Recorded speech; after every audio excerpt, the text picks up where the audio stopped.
Hey, everybody. Welcome back to another episode of the Build Your Copywriting Business podcast. Hey there, Kate. Hello, hello. Hello. Welcome to episode 1 of a 3-part series. And in this, we are going to talk all about everything you need to know to really nail an interview. And we're talking mostly specifically about job interviews, on-staff interviews for either agency, internal agency, or external agency. But this is also going to be very valuable for you if you're interviewing for freelance work or you're interviewing for contracting work. So definitely don't skip this.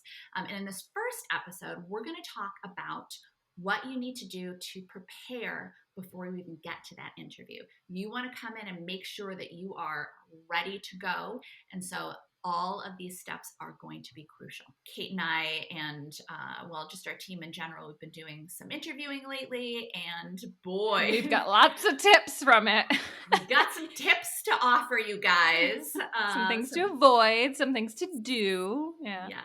And keep in mind too, this is, sometimes full-time jobs, they might be open to hiring a freelancer. So go in knowing that. We always say you can apply to jobs like this and throw it out there if you really want to remain freelance, or, you treat this almost like as prep for a discovery call as well, because that's similar to an interview in that the company wants to know, what it's like to work with you. It's kind of like a two-way interview, as it always should be, no matter what situation you're in. You want to know if you want to work with them. They want to know if they want to work with you.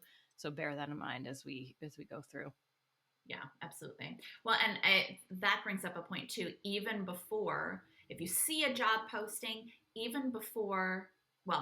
so if you see a job posting, your immediate instinct, I think a lot of people's immediate instinct, whether you want to be full-time or whether you want to freelance, is to upload your resume, click a button, do the one click, the easy apply. Click, yes, which is, I think, avoid so bad.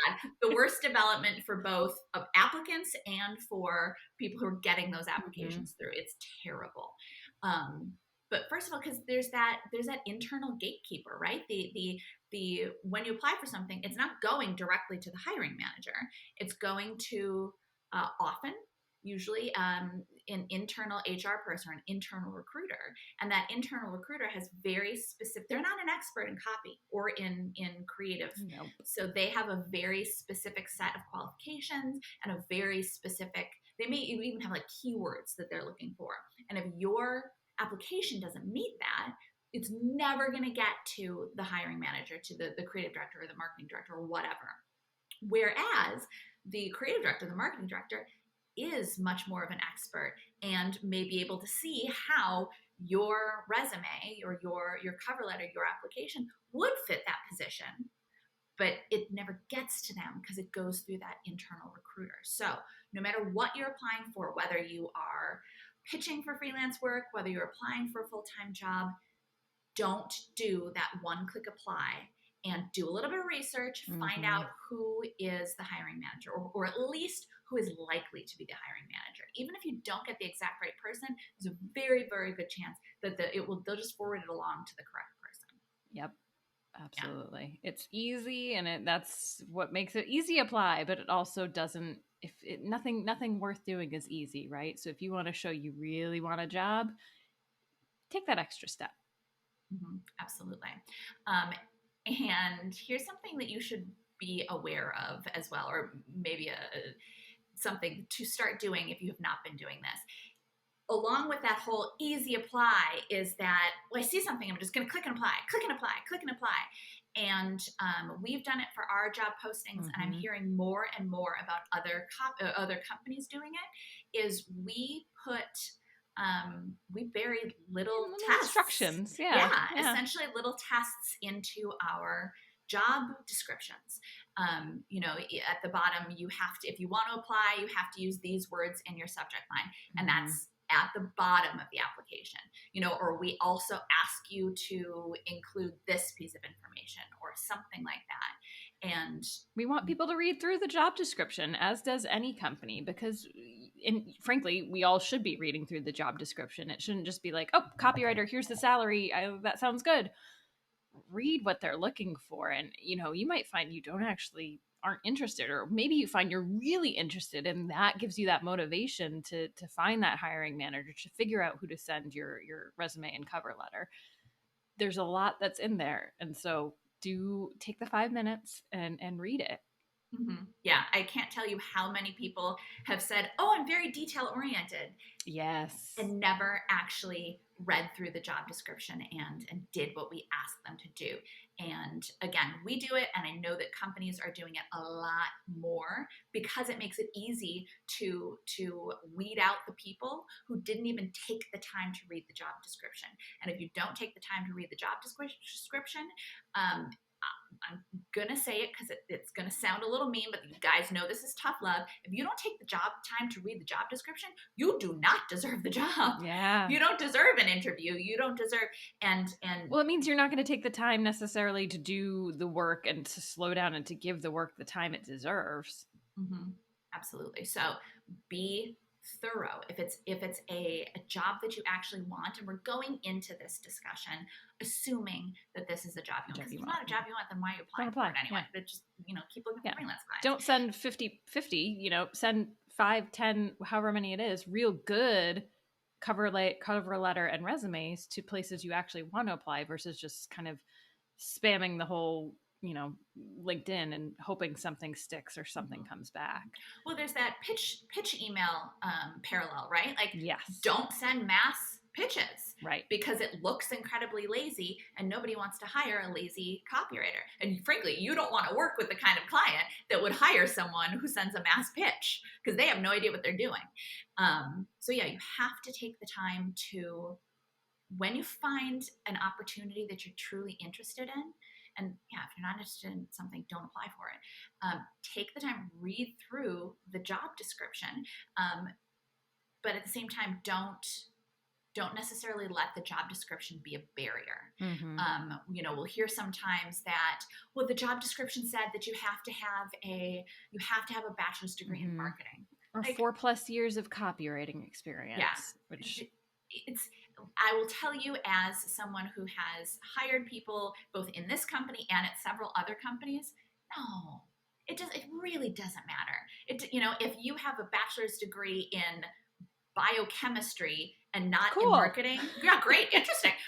But you have a great portfolio. I don't care what you majored in college. Exactly. Yep. And quite frankly, too, if you have a great portfolio, I don't even care if you went to college. Mm-hmm. If you can do the job well, then that's what I care about. So when you see qualifications, things like must have a bachelor's degree in this, same thing with experience, must have 2 to 3 years experience. Well, people put that in there because they have to put something.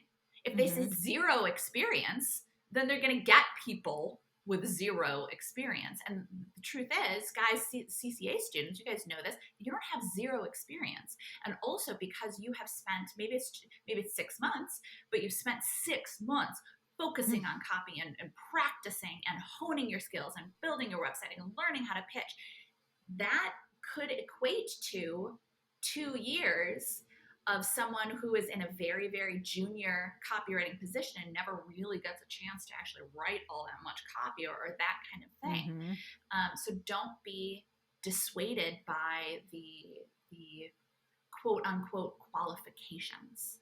But that's also another reason why you need to get it to the hiring manager. Mm-hmm. Because if you don't have these qualifications that the internal recruiter has been told to look for, they're going to toss your application. Whereas the creative director might get it and go, oh, interesting. Mm-hmm. That's a good portfolio. I want to meet with this person. Along with qualifications, a big one is must have agency experience. A lot of agencies put that, and it's kind of a catch-22 if you're trying to break into an agency, and literally every agency is like, well, you must already have agency experience. Don't let that be a barrier either. I think the big thing agencies are looking for is that you can manage a lot of different projects, potentially multiple different clients. And as a copywriter who's built your own copywriting business, you already know how to do that. You're kind of like a one-person agency already, right? You're doing multiple different things, handling multiple different projects, multiple different clients, multiple timelines. And so you can speak to that. So don't let agency experience get in the way. And before I forget to the detail-oriented point, be very careful about using it, because the second you say you're detail oriented, people are going to look for any little thing like the comma or period. I thought they were detail oriented. Look at this typo. So show it versus say it. And how you show it is by reading that job description and doing anything that it asks in there. And, paying attention to detail is finding that hiring manager. It's taking that extra step. So find ways that you can show your attention to the small things. Don't write it out necessarily. Mm-hmm.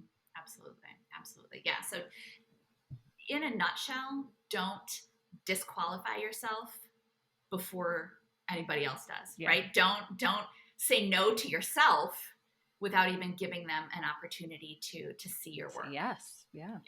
Say yes to yourself. Yes to yourself. Yeah. And apply for that work. Okay. So we've given you a lot of tips for what to do to prepare for the interview, how to apply, and then how to prepare for it. Now, we have made a 3-part series. So coming up next is going to be what to actually do in the interview, and then what to do after the interview to bring your A game, be the best possible applicant you can possibly be for the position. So keep your eyes out for those, and we'll catch you in the next episode. Bye, everybody. Thanks for watching. Make sure you don't miss any tips, tools, or tactics for copywriters by clicking subscribe right now. And of course, you can always find us over at filthyrichriter.com. We'll see you next time.